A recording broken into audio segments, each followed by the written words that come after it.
오늘은 마태복음 7장 24절에서 27절까지의 말씀입니다.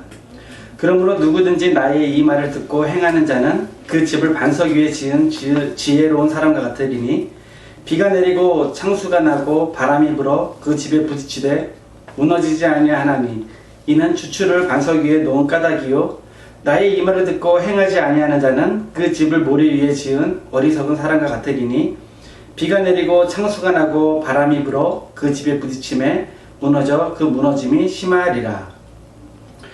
안녕하세요 여러분. 오늘은 나는 어떠한 기초 위에 집을 짓고 있을까라는 제목을 가지고 여러분과 이야기를 나누어 보려고 합니다. 오늘 예수님이 우리에게 인생을 집으로 비유하여 던지시는 질문은 간단합니다. 튼튼하고 건실한 집을 짓기 위하여 어떤 신앙의 기초 위에 당신은 집을 짓고 계십니까? 라는 물음으로 우리들에게 다가오시는 것입니다. 우리가 이 문제에 대하여 깊게 생각해 보기 위해서는 하나님이 창조하신 그 세계에 관심을 가질 필요가 있습니다. 왜냐하면 우리는 하나님의 계획과 질서에 의해 창조되었다고 믿고 있기 때문입니다. 창세기를 보면 하나님은 우리가 살아가는 데 필요한 모든 것들을 질서 있게 지으셨음을 볼 수가 있습니다. 그리고 그 세계를 가꾸어 나갈 존재로 사람을 창조하시고 당신의 일을 우리들에게 맡기셨습니다. 성경은 아담을 하나님의 형상대로 지었다는 표현으로 우리가 하나님의 마음을 품고 이 땅을 다스릴 수 있는 존재임을 간접적으로 드러내고 있습니다. 하나님은 아담과 하와에게 당신의 세계에서 자유롭고 풍성하게 살아갈 수 있도록 모든 것들을 허용하셨지만 우리가 잘 알고 있듯이 단 한 가지 선악과는 먹지 말라고 말씀하셨습니다. 그러다 아담과 하와는 뱀의 유혹에 넘어가 선악과를 따먹게 되죠. 사실 선악과에 담긴 의미는 그 주제만 가지고 여러 번의 설교를 할 수 있을 정도로 심오한 의미를 담고 있습니다. 그러나 오늘의 주제에 맞추어 심플하게 설명을 드리면 아담과 하와가 선악과를 먹었다는 것은 단순하게 하나님에게 불순종하였다는, 그러므로 죄가 들어왔다는 사실보다 선악과로 인하여 우리에게 타인을 판단하고 정죄하는 마음이 들어서게 되었다는 것에 중점을 두어야 합니다. 다시 말해 하나님과 하나님이 창조하신 세계만 바라보던 시선에서 타인을 비교하고 판단하여 누군가를 악하다 말하고 선하다 말하는 타인을 구부짓는 인생으로 변환이 되었다는 것입니다. 그래서 선악과를 먹음으로 인하여 이제 하나님이 창조하신 세계의 아름다움을 보는 것이 아니라 서로의 다름을 보게 되고 내가 가진 것과 다른 사람이 가진 것, 나의 세계와 다른 사람의 세계를 구분짓는 그러한 일들을 행하게 됩니다. 성경은 선악과를 먹은 후 아담과 하와가 나뭇잎으로 몸을 가리었다라는 그러한 표현으로 서로가 자신을 감추고 살아가는 삶을 살아가게 되었음을 보여주고 있습니다. 중요한 것은 다른 사람에 대하여 판단하고 구분짓는 마음이 들어서게 되었을 때 아담과 하와는 더 이상 에덴 동산에서 살 수 없게 되었다는 것입니다. 더 정확히 표현하면 그러한 마음으로는 하나님의 세계를 누릴 수도 그 안에서 자유한 삶을 살아갈 수 없게 되는 것입니다. 이제 우리가 하나님의 세계를 만들 수 있는 방법은 남을 판단하고 정죄하는 마음이 아닌 하나님의 마음을 회복하고 타인도 나와 같은 존재라 여기는 평등한 세상을 만들 때 비로소 회복하게 되는 것입니다. 다시 말해 타인과 내가 평등한 존재이며 나와 다르다는 이유로 우리들의 삶에서 타인을 밀어내지 않을 때 비로소 에덴 동산의 삶이 회복될 수 있고 하나님은 여전히 그러한 당신의 세상을 회복시키기를 우리들에게 요구하고 계시는 것입니다. 그런데 어떠한 누군가는 하나님의 창조 세계에 대하여 다르게 해석할 수도 있습니다. 예를 들면 죄를 지었기 때문에 인간이 쫓겨난 것이고 죄를 회개할 때 우리가 다시 하나님의 창조하신 세계에 들어올 수 있다고 생각을 합니다. 선악과는 단순하게 하나님의 순종하는가 아닌가 하는 문제에서 불순종으로 인하여 죄가 들어오게 되었고 그래서 하나님의 세계에서 쫓겨나게 되었다는 것입니다. 그리고 그 나라에 다시 들어가기 위해서는 메시아인 예수를 믿고 회개하면 다시 구원을 받을 수 있다고 이야기를 합니다. 사실 대부분의 기독교는 이러한 정신의 기초 위에 기독교 신앙을 발전시켜 왔습니다. 그런데 이러한 신앙의 기초는 결국 성경을 기준으로 죄인과 의인을 구분하고 하나님의 사람과 사탄의 사람을 구분하며 특히 구원받을 사람과 구원받지 못한 사람을 구분합니다. 그리고 그 기준은 철저히 기독교 안에서 존재하는 신앙의 룰에서만 구분 지어지는 것입니다. 일례로 예수님을 믿지 않는 것에 대하여 기독교인은 죄라고 이야기하지만 일반인들에게는 그것이 죄가 될 수는 없습니다. 세계 인구를 보았을 때 20-30%의 사람들이 기독교인인데 다수가 아닌 소수가 가지고 있는 기준에 의해 나머지 사람들은 죄인이 되는 것입니다. 중요한 것은 이러한 해석이 옳다, 저러한 해석이 옳다를 이야기하려고 하는 것이 아닙니다. 오늘 말씀에 빗대어 하나님의 창조 세계에 대한 이와 같은 다른 해석들이 예수님의 시대를 거쳐 오늘에 이르기까지 정반대의 집을 만드는 요인이 되었다는 것입니다.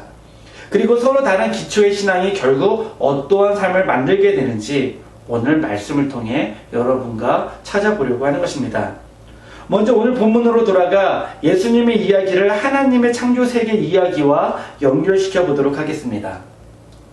예수님은 사람들에게 오늘 말씀을 통해 나의 말을 듣고 행하는 자는 반석 위에 집을 짓는 자니 어떠한 풍랑과 폭풍이 와도 흔들리지 않지만 나의 말을 듣지도 않고 행하지 않는 사람은 흙 위에 집을 짓는 자와 같으니 만약 똑같은 상황에 이르게 되면 그 집이 무너지게 될 것이라고 설명을 해주시는 것입니다. 예수님의 이야기는 당연히 그 당시에 바리새인과 서기관 그리고 제사장들에게 했던 이야기입니다. 그들에게 이러한 이야기를 한 이유는 그들과 예수님이 가지고 있는 신앙의 기초가 너무나도 달랐기 때문입니다. 예수님은 그들이 가지고 있던 기초에 대하여 너무나도 연약한 것이기에 큰 폭풍으로 상징되는 역경과 고난과 시험 앞에 그 세계가 무너질 수밖에 없음을 경고하고 계십니다. 그렇다면 그 당시 유대인들이 가지고 있던 신앙의 기초는 무엇이었겠습니까? 그들이 가진 신앙의 기초는 우리가 수없이 들어 알다시피 율법을 얼마만큼 지키느냐에 따라 하나님 나라가 회복된다는 그러한 믿음의 신앙이었습니다. 그래서 그들은 신앙은 죄를 짓지 않는 것에 기초를 두고 건축되어지는 집과도 같았습니다. 그런데 문제는 그들은 자신들의 집을 튼튼히 하기 위해서 죄만 멀리하는 것이 아니라 죄인을 멀리하는 삶을 살았다는 것입니다. 바리새인들과 제사장들은 사람들의 죄를 판단하고 하나님의 심판을 피하기 위해 그들을 자신들의 삶 밖으로 쫓아내는 작업을 하였습니다. 그들은 병에 걸린 이유도, 원수에게 침략당하는 이유도, 그리고 부유하지 못하거나 그리고 아픈 것도 죄로 인한 것이라고 생각을 하였습니다. 그들은 죄를 짓지 않으면 원수도 물리치고 부유해지며 자신들이 중심이 되는 하나님 나라의 세계가 회복되리라고 믿었던 것입니다. 그들이 생각할 때 하나님을 믿지 않는 이방인들 역시 모두 다 심판받아야 하는 죄인들이었기 때문에 결국 자신들을 제외한 모든 이들이 심판받을 때 하나님 나라가 회복된다고 생각하였다는 것입니다. 이러한 신앙의 기초는 집으로 상징되는 그들의 삶에 울타리를 치게 만들었고 그 울타리 안에는 자신들의 정한 기준에 합법한 의인들만 자리하게 되는 것이었습니다. 그런데 이러한 기초 위에 신앙생활을 하던 그들에게 어느 날 예수님이 나타나 산상수훈을 통해 이렇게 말씀을 하시는 것입니다. 형제를 미워하고 욕하는 사람은 살인자와 같고 마음의 음욕을 품은 자는 이미 마음으로 가늠한 사람이라고 말씀하셨습니다. 누가 오른뺨을 때리면 왼편을 돌려대고 누가 속옷을 가져다 가면 겉옷을 그에게 주고 억지로 4km를 가라고 하면 8km를 함께 가라고 말씀하셨습니다. 그리고 원수를 사랑하고 박해하는 사람들을 위해 기도하라고 당부하십니다. 특히 유대인들에게 강조하여 말씀하시기를 어찌하여 너희는 다른 사람에게 있는 티는 보고 너희의 들보는 보지 못하느냐? 어떻게 자신의 것은 보지 못하면서 다른 사람에게 티를 빼라 할 수 있겠느냐? 외식하는 자여 먼저 너의 눈 속에 있는 들보를 빼라. 그 후에야 내가 밝히 보고 형제의 눈 속에 있는 티를 빼라고 말씀하셨다는 것입니다. 예수님의 이 말씀을 단순하게 해석하면 다른 사람의 죄를 정죄하지 말라는 이야기이고 약간 더 깊게 해석하면 다른 사람과 나는 똑같은 죄인이다라는 평등함을 이야기하는 것이라고 볼 수가 있습니다. 그런데 여기서 우리가 조금 더 깊게 해석할 수 있다면 이제 더 이상 우리의 신앙을 죄라는 카테고리에서만 두지 말고 어떻게 하면 하나님 나라의 삶을 모두가 경험해 나갈 수 있을까 하는 공생의 문제로 전환시키라는 것입니다. 그가 누구이든지, 그가 어떠한 위치에 있든지, 그가 어떠한 약함에 있든지, 설사 그가 누구를 죽인 살인자이고 어느 누가 하나님이 누구인지 모른다 할지라도 어떻게 하면 하나님 나라의 삶을 우리 모두가 경험하며 그 안에서 살아갈 수 있을까 하는 측면에서 우리의 집을 설계해 나가야 한다는 것입니다. 즉 하나님 나라의 경험이라는 카테고리 속에 신앙이 설계되어야 함을 예수님은 이야기하고 계시는 것입니다.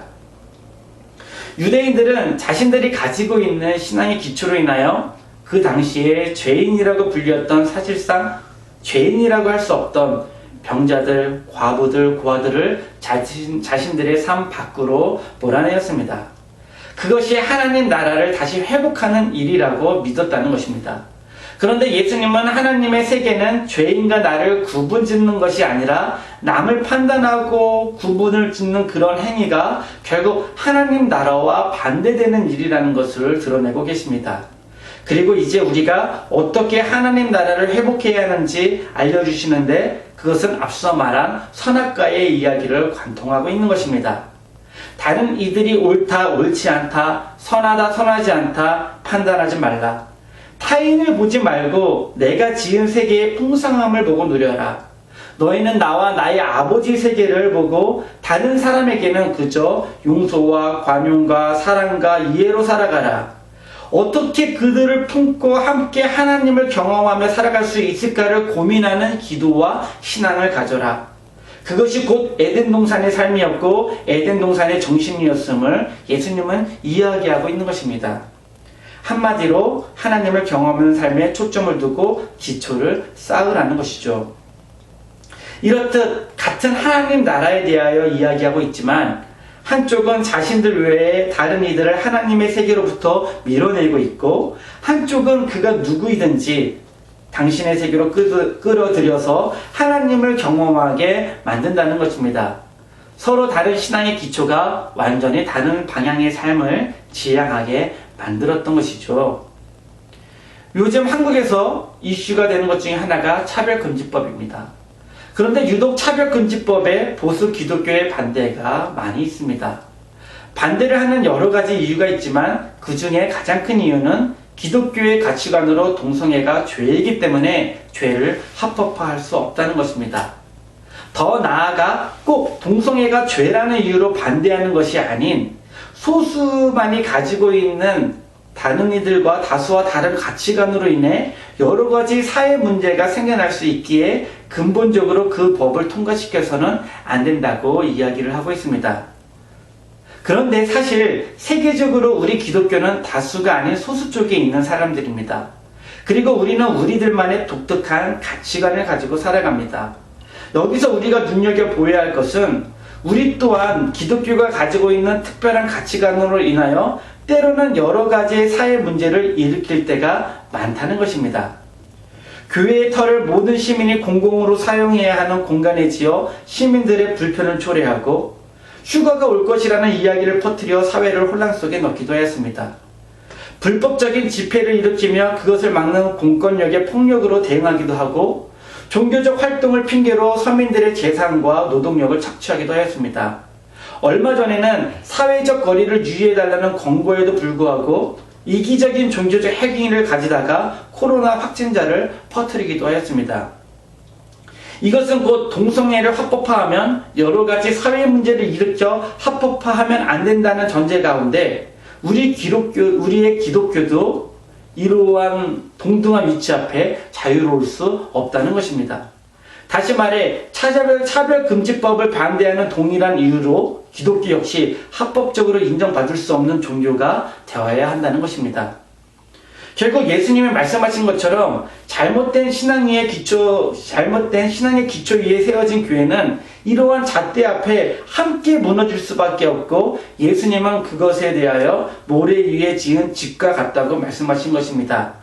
즉 지금까지 죄의 잣대로 세상과 울타리를 치고 세워진 교회는 죄라는 똑같은 잣대 앞에 무너질 수밖에 없는 집과도 같았다는 것입니다. 예수님은 그래서 하나님의 거대하고 풍성한 세계를 이러한 죄의 카테고리 속에서만 묶어두며 신앙의 기초를 쌓으면 안 된다고 말씀하시는 것입니다. 예수님은 하나님으로부터 다른 사람을 판단하지 말라, 세상 사람들보다 더더욱 다른 사람을 정죄하지 말라, 오히려 세상이 정죄해도 너희는 이해하고 용서하고 사랑해라. 너희가 남을 판단하고 정죄하는 순간 그 순간부터 우리는 하나님의 세계를 잃어버린다는 것을 경고하고 계시는 것입니다. 그러면서 예수님은 우리들을 초청하고 계십니다. 나를 기초로 삼아라. 누구든 내게 와서 배워라. 누구든지 나에게로 와 용서하는 것을, 사랑하는 것을, 함께 살아가는 것을 배우고 실행하라. 그것이 곧 하나님의 세계를 다시 회복하는 것이고, 우리가 그 신앙의 기초 위에 삶을 만들어 나가야 함을 말씀하고 계시는 것입니다. 그렇습니다. 우리 신앙의 기초는 우리 모두가 어떻게 하나님 나라를 경험할 수 있을까에 대한 고민으로부터 시작되어야 하고, 그것은 남을 정죄하거나 판단하거나 비교하지 않는 것으로부터 시작된다는 것을 창조세계의 이야기를 통해서도, 두 건축자의 이야기를 통해서도 계속해서 성경은 우리들에게 이야기해주고 있는 것입니다. 그래서 저는 우리가 소유하고 있는 신앙의 기초, 다시 말해 하나님 나라를 경험하는 삶, 그 신앙의 기초가 우리의 가정에서부터 먼저 세워지고 있어야 한다는 사실을 다시 한번 깨닫게 됩니다. 저희 집은 여러분이 아시다시피 3대가 함께 모여 살아가고 있습니다. 부모님은 한국에서 약 65년 이상을 넘게 살아오셨기에 완전한 한국 정서를 가지고 계시고, 제 와이프는 이민 1.5세대이기 때문에 한국과 서양의 정서가 혼합되어 있습니다. 그리고 저의 자녀들은 이민 2세들로 이 나라의 정서가 더 강하다고 말할 수가 있겠습니다. 그러다 보니 어떠한 문제에 대하여 서로 다른 방향을 가지고 이야기할 때가 많습니다. 예를 들면 할아버지가 하는 말씀에 아이가 네 하고 대답을 하고 말을 들어야 하는데 아이가 또박또박 말대꾸를 하는 것입니다. 할아버지 입장에서는 아이가 자꾸 말대꾸를 하니까 그것은 잘못이라고 이야기하는데, 아이는 자신의 의사를 표현하는 것이 왜 죄가 되는지 이해하기가 어려운 것입니다. 오히려 아이는 학교에서 자신의 의견 혹은 의사를 충분히 상대방에게 이야기해야 한다고 배워왔다고 합니다. 오히려 다른 사람의 의견을 무시하고 듣지 않는 것이 더욱더 큰 잘못이라고 생각을 하는 것입니다. 이 이야기를 듣는 할아버지가 그랬구나, 네가 그렇게 이야기하니 내가 이해가 된다만, 한국에서는 어른이 말하면, 어른들이 말씀하시면 네 라고 해야지, 안 그러면 사람들이 버릇없다고 생각을 한단다, 그렇게 이야기를 해주었습니다. 그랬더니 아이가 그럼 그것은 한국에서만 있는 죄네요 하고 대답을 하였습니다. 관계에서 오는 대부분의 문제는 어떠한 것에 대하여 일방적인 인식을 강요할 때 발생됩니다.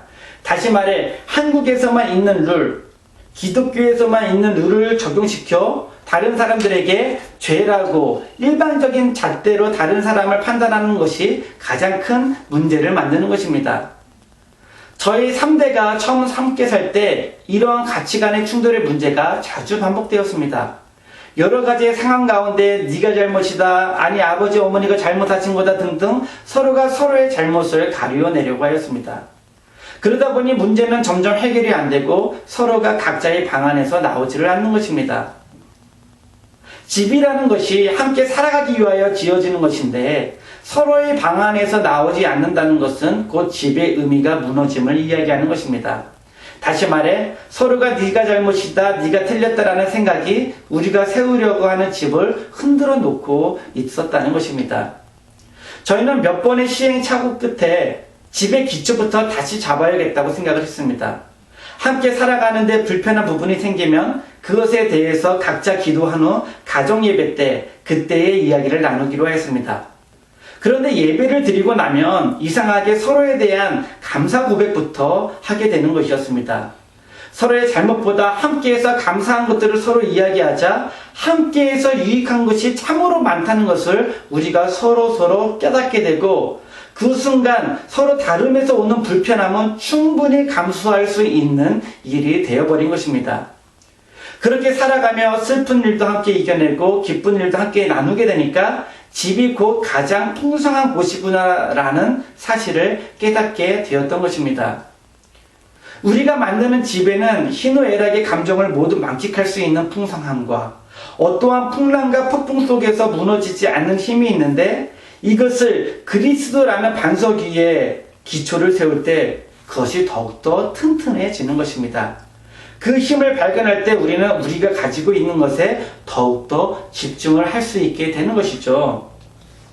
그러나 반면에 선악과는 내가 가지고 있는 것에 집중하지 아니하고 우리가 없는 것에 집중할 때, 즉 하나님이 갖지 말라고 했던, 소유지 말라고 했던 우리가 가질 수 없었던 것, 없는 것에 집중할 때 우리가 하나님의 세계에서 떨어져 살 수밖에 없음을 보여주고 있는 것입니다. 우리의 흔들림은 나의 것을 보지 않고 다른 사람과 비교할 때 시작되는 것입니다. 우리는 나의 것에 집중하고 그 안에서 충분한 감사를 찾아갈 수 있는 힘이 있는데, 다른 가정의 모습을 보면서 그 감사함을 무시해버릴 때 그 가정은 흔들려 버리게 되는 것입니다. 우리에게 가장 쉽게 찾아오는 연약함은 그래서 다른 사람과 비교할 때 생겨나는 것입니다.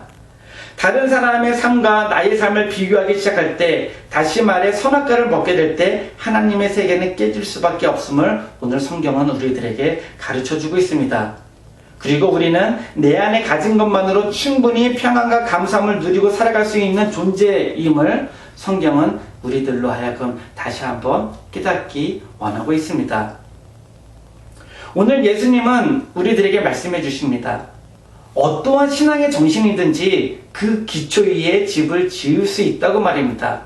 그리고 그것이 겉으로 보기에 아름답고 튼튼하고 온전해 보일 수 있지만 결국 그러한 신앙은 가장 중요한 순간에 판가름이 난다고 말씀하셨습니다. 어느 가정은 위기와 어려움 앞에 서로의 잘못을 들추고 다른 사람과 비교하며 자신들의 집을 무너뜨립니다. 그러나 어떤 가족은 위기와 어려움 앞에 이 상황 속에서도 어떻게 하나님 나라의 백성의 삶을 살아갈 수 있을까를 이야기를 나눕니다. 그렇게 되면은 하나님의 경험한, 하나님을 함께 경험함으로 그 위기의 순간을 함께 지나갈 수 있고 그 집은 더욱더 튼튼히 세워지게 되는 것입니다. 여러분은 지금 어떠한 신앙 위에 집을 짓고 계시는지요? 오늘 말씀을 통하여 저와 여러분의 가지고 있는 신앙의 기초에 대해서 다시 한번 점검해보고 우리가 과연 그리스도라는 반석 위에 좋은 집을 짓고 있는지, 우리가 이 집에서 하나님이 우리에게 주신 풍성한 하나님의 세계를 우리가 경험하며 살아가고 있는지, 그리고 그 세계를 통하여 다른 사람들에게 하나님의 사랑을 나눠주고 있는지 우리 스스로가 우리의 삶과 신앙을 되돌아보는 그러한 귀한 시간이 되었기를 소망하며 오늘 말씀을 마치도록 하겠습니다. 기도하시겠습니다. 하나님 아버지, 오늘 우리가 두 건축자의 비유를 통해서 우리가 반석 위에 집을 짓는 것과 모래 위에 집을 짓는 것의 차이를 보았습니다. 우리가 예수 그리스도라는 반석 위에 집을 짓는다는 것은 남의 것을 보지 않고 다른 사람과 비교하고 다른 사람을 판단하지 않고 주님이 우리들에게 주신 것에 충분한 감사함을 느끼고 우리들이 가지고 있는 풍성함을 통해서 하나님의 세계에 더욱더 깊게 들어갈 수 있는 것임을 다시 한번 깨달아 봅니다. 우리가 오늘 우리들에게 주신 것들을 통해서 하나님께 감사의 고백을 할 수 있고 오늘도 우리가 어떻게 하면 하나님을 더욱더 경험하며 살아갈 수 있을까를 고민하고 기도하는 신앙 가운데 하나님의 나라를 회복할 수 있도록 주님께서 인도해 주시옵소서. 오늘 말씀을 통해 우리의 신앙의 기초에 대해서 다시 한번 생각해 볼 수 있게 은혜를 주신 예수 그리스도께 감사드리며 이 모든 말씀 예수님의 이름으로 기도드렸습니다. 아멘.